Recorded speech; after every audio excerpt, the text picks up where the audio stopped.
படம் வந்து சொல்ல வார்த்தையே கிடையாது. அவ்வளோ அருமையான படம். தமிழுக்கும் தமிழர்களுக்கும் திருக்குறளுக்கும் முக்கியத்துவம் கொடுத்து எடுத்திருக்காங்க. அந்த டைரக்டருக்கும் ப்ரொடியூசருக்கும் நடித்த நடிகர் நடிகைகளுக்கெல்லாம் சிறந்தாழ்ந்து வணங்குகிறேன். ஏன்னா யாருமே எல்லாம் வந்து காதல், வன்மம், குத்துறது, வெட்டுறது, ரேப் பண்ணுறது அப்படி தான் பண்ணுறாங்க. ஆனால் தமிழுக்காகவும் தமிழர் வள்ளுவர் வந்து எடுத்த குரலுக்காக ஒரு படம் எடுத்திருக்காங்கன்னா உண்மையிலே நான் தலை வணங்குறேன். அவ்வளோ ஒரு உணர்ச்சி இருக்குல்ல, வார்த்தை வரல. ஆமாம் ஆமாம் ஆமாம். திருவள்ளுவரை பார்த்ததில்லை, பட் அவர் வாழ்ந்திருக்காரு. அவரை வந்து இந்த ரூபத்தில் பார்க்குறேன் நான். ரொம்ப கிரேட், சொல்ல முடியல. ஆமாம் ஆமாம் ஆமாம், கண்டிப்பாக குடும்பத்தோடு வந்து எந்த படம் பார்க்குறீங்களோ இல்லையோ, ஆனால் இந்த படத்தை வெற்றியடை செய்யுங்க.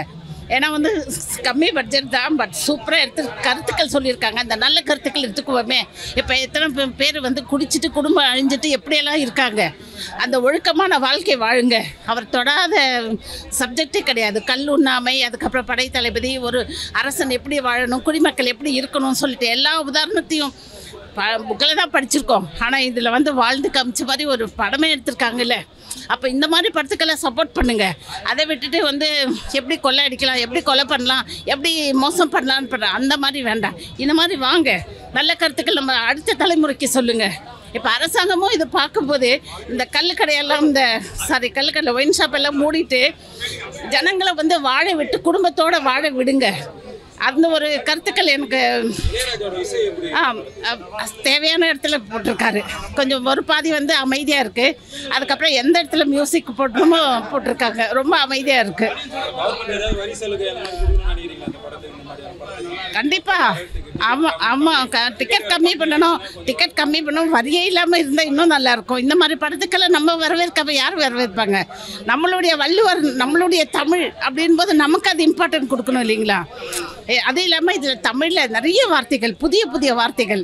இந்த வார்த்தையெல்லாம் கேட்கும்போது நம்ம படிப்பு புஸ்தகத்தில் தான் இருக்குது, அது நடைமுறையில் கொண்டு வரல. ஏன்னா ஆங்கில கலாச்சாரம், ஆங்கில மோகம் அப்படின்னு வந்ததுனால தமிழை மறந்துடுற மாதிரி இப்போ சூழ்நிலை போயிட்டுருக்கு. அப்போ அதை மீட்டெடுத்து கொண்டு வர்ற மாதிரி ஒரு வார்த்தை உச்சரிப்பு கேட்கறதுக்கும் இனிமையாக இருக்குது இல்லைங்களா? ரொம்ப அருமையாக இருக்குது. கண்டிப்பாக குடும்பத்தோடு தயவு செஞ்சு எல்லோரும் வந்து பாருங்கள். இந்த படத்தை வெற்றியடைய செய்ய வாழ்த்துங்கள். ஏன்னா நானும் ஒரு சாதாரண மனுஷி தான், பட் இந்த மாதிரி படம் பார்த்தா தான் அவங்கள நம்ம என்கரேஜ் பண்ணதான் நம்ம தமிழர்கள் வள்ளுவர் வகுத்த அந்த கொள்கையெல்லாம் உயிரோடு இருக்கிறதுக்கு நீங்களும் ஆதரவு கொடுங்க. இவ்வளோதான். குறளை பற்றி நம்ம புக்கில் தான் படிச்சிருக்கோம். ஸோ வந்து அது நம்ம அந்தளவுக்கு படிச்சிருக்க மாட்டோம், அந்தளவுக்கும் தெரிஞ்சிருக்காது. அதை எப்படி எடுக்கணும், எப்படி அவரை பற்றி தெரியணும்னு சொல்லிட்டு டைரக்டர் சார் சூப்பராக எடுத்திருக்காரு. கண்டிப்பாக எல்லாரும் தேட்டரில் வந்துருக்காங்க. சூப்பராக இருந்தது. ஒரு குறளுக்கும் அவங்க கிளாப்ஸ் தட்டினது, விஷுவலைஸாக இது பண்ணது எல்லாமே சூப்பராக இருந்தது. கண்டிப்பாக வந்து பாருங்க. அதாவது திருக்குறளை இப்போ தெரிஞ்சுக்கிறதுக்கு இன்னும் ஒரு தகவல். அது திருக்குறள் எல்லாருமே படிக்கிறோம், நம்மளுடைய பாட புத்தகத்தில் கட்டாயமாக இருக்குது. ஆனால் அவ்வழி நம்ம நடக்கிறோமா அப்படின்னு பார்த்தா நிச்சயமாக இல்லைன்னு தான் சொல்லணும். இந்த படத்தின் மூலமாக திரும்பவும் திருக்குறளை படிக்கிறதுக்கு நம்ம ஒரு வழியாக அமைஞ்சிருக்கு. இந்த படம் வருங்காலையில் ஒரு பொக்கிஷமாக இருக்கும். நிச்சயமாக இந்த படத்தை மக்களுக்கு கொண்டு சேர்க்க வேண்டியது நம்முடைய கடமை. எப்பயாவது ஒருத்தர் தான் அத்தி பூத்தா மாதிரி இந்த மாதிரி நல்ல திரைப்படங்கள் வருது. இந்த இயக்குனர் பாலகிருஷ்ணன் அவர்கள் தொடர்ந்து இந்த மாதிரியான சமுதாயத்திற்கு நன்மை செய்கின்ற நல்ல திரைப்படங்களை தொடர்ந்து வழங்குகிறார். அவருக்கு ஆதரவு அளிக்கும்படியாக இந்த படத்தை நம்ம அனைவரும் பார்க்க வேண்டும், மக்களிடம் கொண்டு சேர்க்க வேண்டும். நன்றி. நிச்சயமா அரசாங்கம் இதற்கு தன்னுடைய ஆதரவை கொடுக்க வேண்டும். திருக்குறள் உலகத்தின் பொதுமறை. திருவள்ளுவர் வந்து யாருமே மறுக்க முடியாத ஒரு மிகச்சிறந்த ஒரு வாழ்வியலை வாழ்ந்தவர்.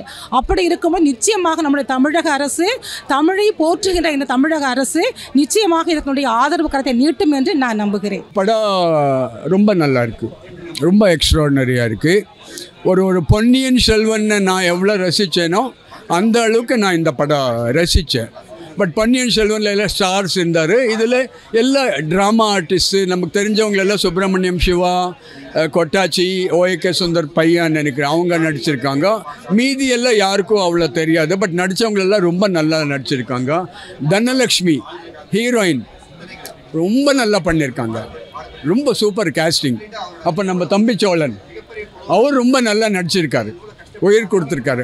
ஸோ எல்லா ஆக்டர்ஸும் சூப்பர் ஆக்ட் பண்ணியிருக்காங்க. கூத்துப்பட்டறையில் டீச்சராக இருக்கார், அவருக்கு லைஃப் டைம் இன்னும் 20 வருஷத்தில் இவ்வளோ நல்ல ரோல் வருதோ இல்லையோ தெரியல.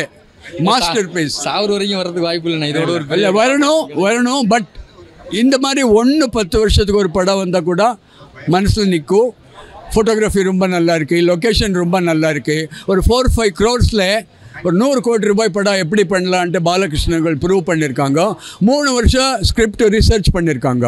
செம்பூர் ஜெயராஜ் அவங்க எல்லா படத்துக்கும் இவர் தான் ஸ்கிரிப்ட் எழுதுறாரு. இந்த திருக்குறளை ஒரு 100 வாட்டி 200 வாட்டி படிச்சுட்டு அதில் முக்கியமான பாகங்கள் எடுத்துகிட்டு ஃபிக்ஷன்னு சேர்த்துட்டு ரொம்ப நல்லா பண்ணியிருக்காங்க. அப்போது இதில் பேசாத சப்ஜெக்டே கிடையாது. திருவள்ளுவர் பேசாத சப்ஜெக்டே கிடையாது. லவ் அஃபேர் ஒரு நிமிஷம் லவ் அஃபேர் பற்றி பேசியிருக்காரு, லவ் செப்பரேஷன் பற்றி பேசியிருக்காரு. ஒரு சோல்ஜர் பேட்டிலில் எப்படி இருக்கணும், ஒரு எனிமி தோற்று போனால் அவனை எப்படி பார்க்கணும், என்ன பண்ணணும், ஒரு சின்ன குழந்தை பற்றி பேசியிருக்காரு, அம்மா அன்பை பற்றி பேசியிருக்காரு, லவ்வர்ஸை காப்பாற்றிருக்காரு. எங்கே என்ன தவறு நடந்தால் அங்கே போய் பார்ப்பாங்க. பசி பற்றி நிறைய பேசியிருக்காங்க, பாலிட்டிக்ஸ் பற்றி பேசியிருக்காங்க, ஹியூமன் எமோஷன்ஸ் பற்றியெல்லாம் ரொம்ப நல்லா பேசியிருக்காங்க. இதில் பேசாத சப்ஜெக்டே கிடையாது, அவங்களுக்கு தெரியாத சப்ஜெக்டே கிடையாது. அவருக்கு பேட்டில் பற்றி தெரியும், ஃபேமிலி பற்றி தெரியும், சில்ட்ரன் பற்றி தெரியும், லவ் பற்றி தெரியும். அவருக்கு தெரியாத விஷயங்களே கிடையாது. படம் ரொம்ப நல்லா இருக்குது, டெக்னிக்கலி ரொம்ப நல்லா இருக்குது. நண்பர் ரொம்ப நல்லா நடிச்சிருக்காரு, எல்லோரும் நல்லா நடிச்சிருக்காரு. தனலக்ஷ்மி ஹீரோயின், மீதி கூட பாதினி and 2 songs 3 songs first class sir. Ilaiyaraaja உயிர் கொடுத்துருக்காரு. ஆக்சுவலி சொன்னால் தப்பாயிடும். இளையராஜாக்கு பாலகிருஷ்ண சார் உயிர் கொடுத்துருக்காரு. எதுக்குன்ட்டா ரொம்ப நாளாக இளையராஜா அவர் கிரேட்டஸ்ட் மியூசிஷியன். ரொம்ப நாளாக அவருக்கு நல்ல வாய்ப்புகள் இல்லைன்ட்டு ட்ரெண்டு சேஞ்ச் ஆயிடுச்சு. அனிருத் வந்துட்டார், ரஹ்மான் வந்துட்டார். ஸோ இவருக்கு இளையராஜாக்கு நான் ஒரு கம்பேக்குன்னு தான் நினைக்கிறேன். ஆனால் இளையராஜா எடுத்து ரொம்ப இன்ட்ரெஸ்ட் எடுத்துகிட்டு ஒரு கோவத்தில் எனக்கு நல்ல படம் வரலையே மியூசிக் பண்ணுறதுக்கு அண்ட் ஒரு கோவத்தில் பண்ணி ஒருவேளை அவங்க இந்த மியூசிக் பண்ணும்போதெல்லாம் நிறைய வாட்டி கண்ணீர் விட்டுருப்பாங்க. இவ்வளோ நல்ல படத்துக்கு நான் மியூசிக் பண்ணுறேன்ட்டு கண்ணீர் விட்டுருப்பாங்க.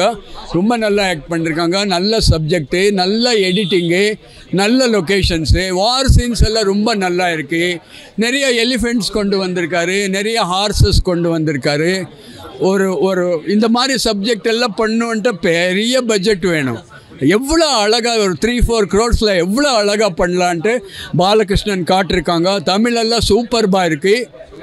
இங்கே இது தமிழ் கொஞ்சம் கஷ்டமாக இருக்கும் புரியுறதுக்கு. 2 வாட்டி 3 வாட்டி பார்க்கணும். ரொம்ப அற்புதமான படம்.